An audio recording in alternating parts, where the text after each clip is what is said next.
우리는 지난 시간에 역대하 20장을 보면서 여호사밧 왕의 통치 마무리까지 보았습니다. 이러한 왕들의 이야기를 보면서 결론부터 말씀드리면 우리는 이것이 나에 대한 이야기다, 교회에 대한 이야기다라는 것을 마음에 새길 필요가 있어요. 참으로 놀랍게도 우리가 어제 베드로전서 2장을 보면서 2장 9절에서 이런 말씀 받았죠. 너는 택한 족속이요, 너희는 택한 족속이요, 왕과 같은 제사장들이요, 이렇게 했습니다. 즉 우리는 그리스도 안에서 그분의 삼중직을 공유합니다. 예수께서 왕, 제사장, 선지자이셨던 것처럼 우리도 그리스도 안에서 그 삼중직을 이 땅에서 수행해 나갑니다. 우리가 실제로 나라를 다스리는 왕은 아니지만 왕과 같은 영향력을 미쳐요. 우리는 고귀한 신분을 받았습니다. 또한 우리는 제사장과 같이 제사장의 의복을 입고 희생제물의 피를 흘리지는 않지만 중재의 사역을 합니다. 그리스도가 그리하셨던 것처럼, 주께서 우리에게 명령하신 것처럼 우리는 메뚜기와 석청을 먹으며 광야에서 전파하지는 않지만 그리스도 안에서 선지자의 사명, 말씀을 전하는 사명을 감당합니다. 그러므로 오늘 우리가 왕들의 이야기를 볼 때 그들의 실패와 성공을 통해 우리가 배워야 돼요. 우리가 왕과 같은 제사장들이기 때문에 무엇을 조심하고 무엇은 격려받아야 될지 이 신뢰들을 통해 배워야 하는 것입니다. 우리는 나름대로 선했던 왕 여호사밧 이후에 여호람의 악행을 봅니다. 그의 첫 번째 악행은 바로 아우들을 도살한 것입니다. 왕위에 대한 잠재적인 정적이라고 생각해서였을까요? 모조리 제거해버리고 6절을 보니까 주께서 보시기에 악한 일을 저질렀다. 귀족들도 죽였다. 지도자들도 수청했다. 이렇게 얘기합니다. 끔찍한 일이죠.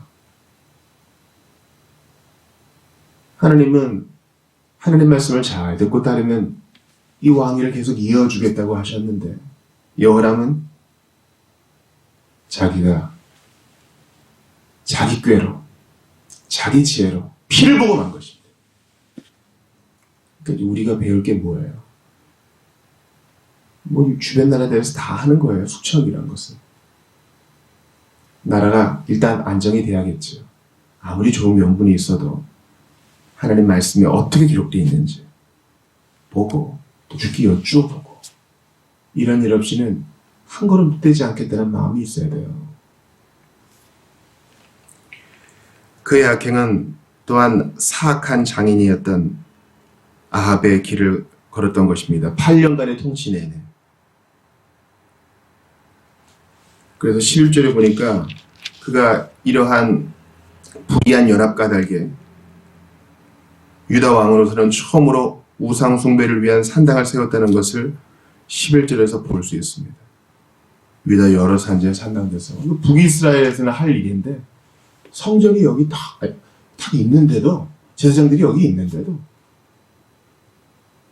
어디서 이상한 것을 배워와가지고 시행하는 거죠. 그러니까 여호람 때는 다윗의 빛이 반짝반짝 거렸는데 희미합니다. 누구 때문에? 한 사람 왕 때문에.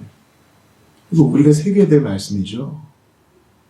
아무리 우리 가정이 어두워도 내가 그리스도인으로 밝게 빛나고 예수의 빛을 비치고 있으면 희망이 있는 것이요.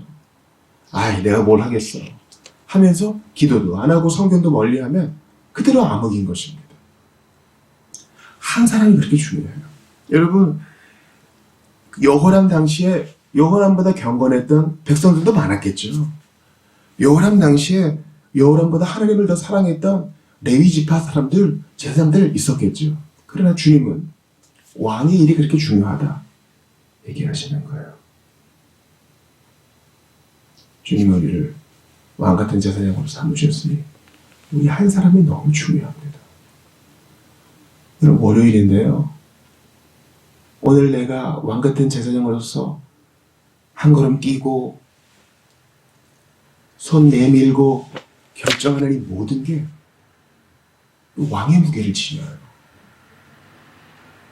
여호람이 뭐 여기저기 산땅 지으라 그래 한마디 허락해 줬겠지만 그건 일파만파 큰 악영향을 백성들에게 끼친 것입니다. 그럼에도 불구하고 하나님은 여호람과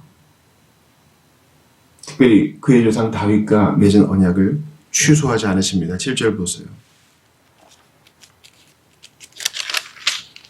그러나 주께서는 일찍이 다윗과 언약을 맺으실 때 다윗과 그의 자손들을 위한 등불이 대대로 꺼지지 않도록 하겠다고 약속하셨기 때문에 다윗 왕가를 멸망시키려고 하지 않으셨다. 이렇게 여호람이 말도 안 되는 짓거리를 해도 하나님은 약속을 지키시는 분입니다. 관심이 없어서도 아니에요. 여호람이 나름대로 선행을 했기 때문도 아닙니다. 다윗과 맺은 언약 때문에. 다윗 언약은 변경될 수 없었습니다. 왕이 죄를 짓는다 해도 하나님은 다윗에게 한 약속을 지키십니다. 그러나 악한 왕과 그의 세대는 언약의 복과 특권을 누리지는 못합니다. 순종과 겸손한 경건에는 복이 따르고 불순종과 교만한 악에는 징벌이 따르는 것입니다. 여러분 이거 마음에 새기세요.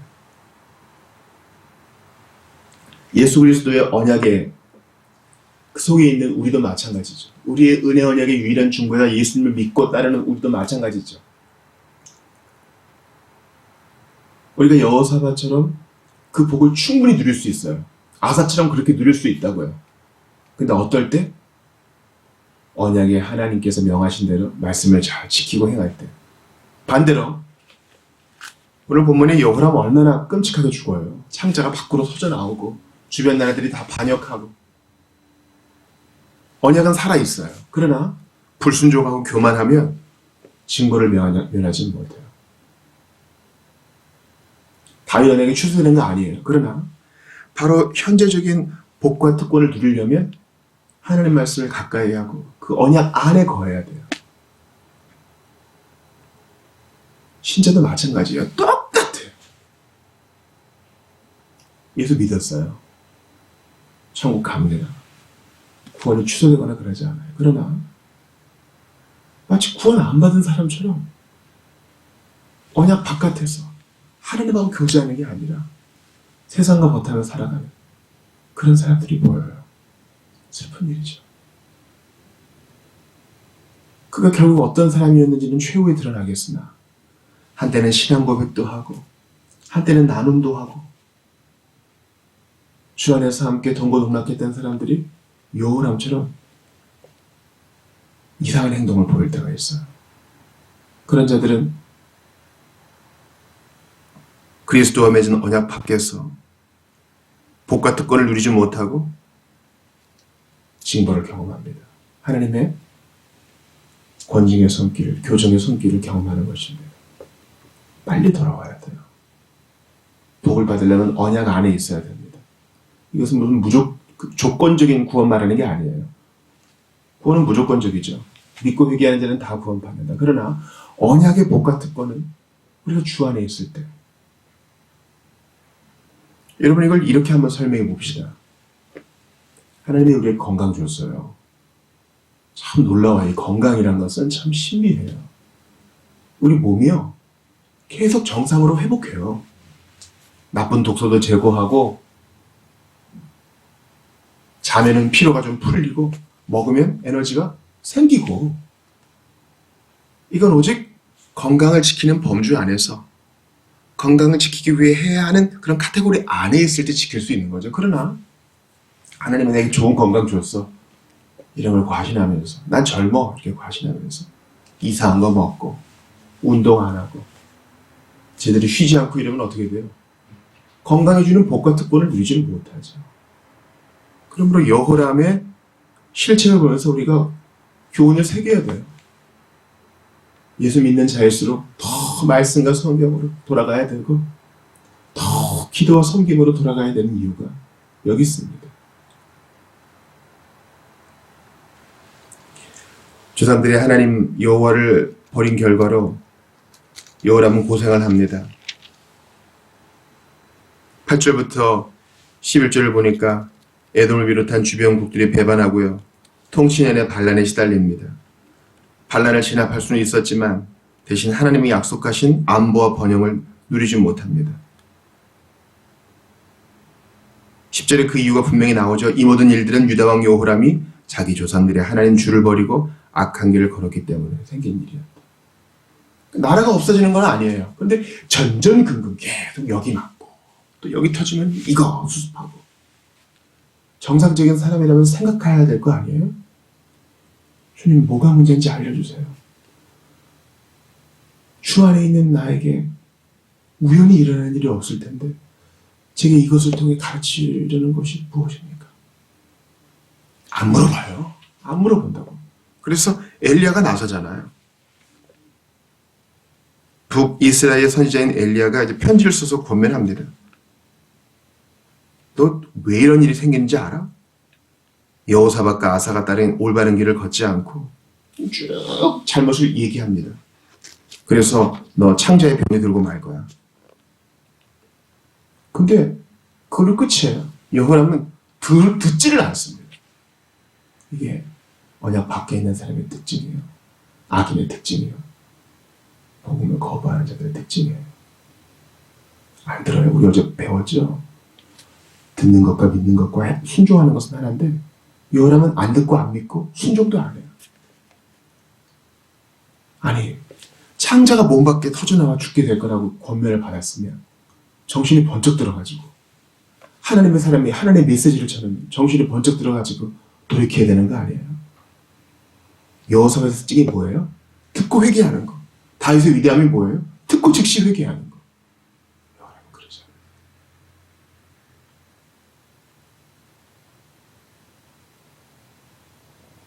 듣고 믿고 회개하고 순종하면 하나님이 주시는 안보와 번영과 복을 누리는데 그냥 언약 밖에서 내 멋대로 하는 거예요. 가시채를 발길질하면서 피를 흘려가며 그래 나는 못 먹어도 고다. 이런 고집 버려야 됩니다. 버려야 돼요. 언제까지 맞아야 정신이 드는 겁니까? 언제까지 고생을 해야 마음을 돌릴 겁니까? 그의 최후는 비참합니다. 서거한 왕에 대한 어떠한 이유도 받지 못하고요. 아무도 아끼는 자 없이 세상을 떠납니다. 20절 보세요. 그가 죽었을 때 온 나라에서 슬퍼하는 사람이 아무도 없었다. 그가 죽자 아무도 향을 피우지 않고 아무도 슬퍼하지도 않았다. 백성들도 아는 거예요. 우리 왕이 하나님을 떠나 우리가 이 고생한 거 아닌가? 이제 죽었으니 됐구나. 이제 한시름 놓았구나. 사람들이 빨리 죽기를 바라는 사람이 된 거예요. 게다가 예루살렘에 장사되어도 열왕의 묘실에는 들지 못합니다. 왕 대접을 못 받아요. 그는 분명히 법적 후손이지만 다윗의 법적 후손이지만 다윗 가문의 적법한 일원으로 여김받지 못합니다. 왜? 불순종했어. 언약 지키지 않아서. 몸뚱이와 몸에 흐르는 피는 그 집안의 후손임을 알려주지만 그 사람이 살아온 행적은 전혀 그러지를 못했던 거예요. 그러므로 이 아침에 여러분, 우리의 죽음을 한번 생각합시다. 우리 다 죽을 거거든요. 우리 다 죽을 거예요. 때가 되면, 하나님이 정하신 때가 되면 자연사든 사람들 보기에 사고로 보이든 병으로 인한 것이든 우리 다 주님 부르시면 가야 돼요. 이해하고 가야 돼요. 그때 어떤 자취를 남길 것 같아요? 야, 그 사람 이제 갔구나. 아유, 속이 시원하다. 그런 사람으로 여김받고 싶어요? 아니면 정말 하나님을 사랑하시는 분이 같습니다. 우리도 그 길을 따라갑시다. 이렇게 본을 보이는 사람이 되고 싶어요. 그럼 평가에 연연하라는 뜻은 아니에요. 그러나 아무도 애도하는 사람도 없이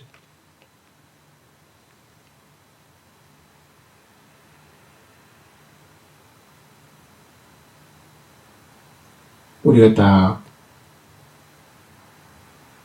안에 미었을 때 성도 암흑에 야 성도란 말 지워라 그런 말할 사람이 있으면 얼마나 슬프겠어요. 이거 덕이 안 된다.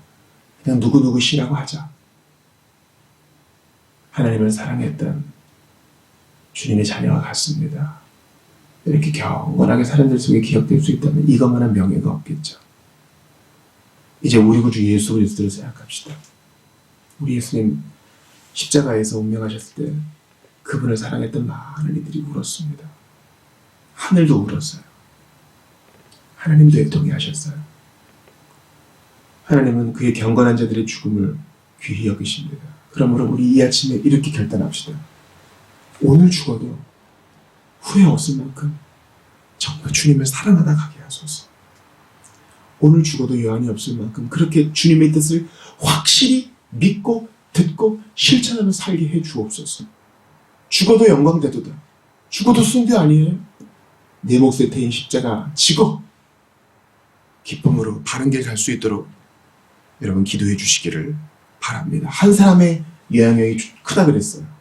왕같은 제사장으로서 예수 바라보며 올곧게 살 수 있도록 도와달라고 기도합시다.